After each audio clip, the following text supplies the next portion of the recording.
Alright, this is my personal relevant speech, and once again, I have my coworkers who graciously decided to be my audience.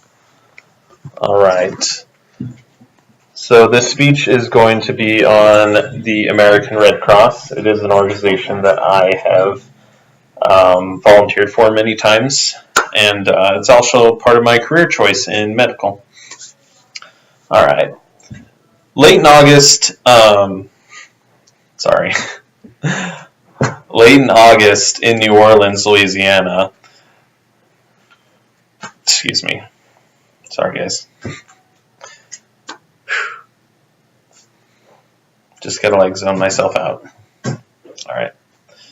Late in August in New Orleans, Louisiana, they were hit by a Category 5 hurricane known as Hurricane Katrina.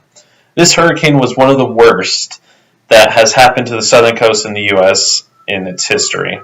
It totaled over $108 billion in damages and killed an estimated 1,836 people in total. One of the first relief efforts that were made was by the American Red Cross.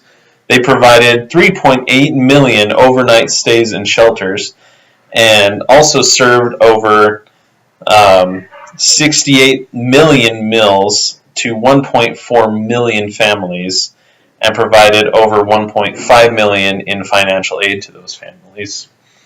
The Red Cross is a charitable organization that mainly relies on volunteers to carry out its activities.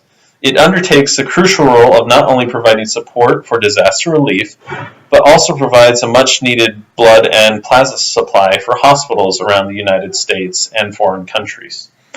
This organization has the objective of sheltering, feeding, and counseling the victims of disasters across the nation.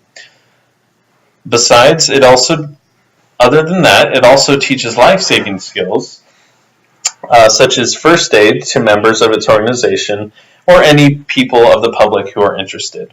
I myself have volunteered many times in helping with blood donations and working at a few disaster cleanups. So why should people support and fund this organization? Well, the Red Cross is one of the most important institutions in America. They provide medical training for disaster efforts, and they also provide these activities provide an excellent opportunity for many college students to get in on the action and receive some valuable training along the way. The Red Cross requires volunteers from various fields, including medical health professionals, finances, doctors, nurses, first responders, cooks, and builders. Most likely, if you have a useful talent, that the American Red Cross will probably utilize you in their efforts.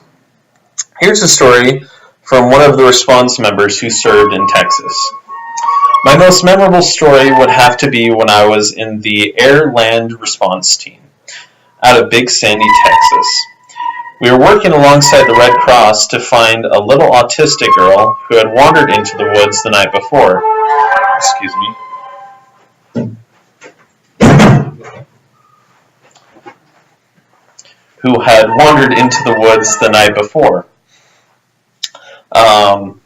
It was a challenge because she could not reply to our calls. Also, the weather was cold, and since it had been over 8 hours since her disappearance, we feared she had hypothermia. We found her 1 hour after having boots on the ground. She was hypothermic, but with us as EMTs and the Red Cross at our side, we were able to give her the aid she needed.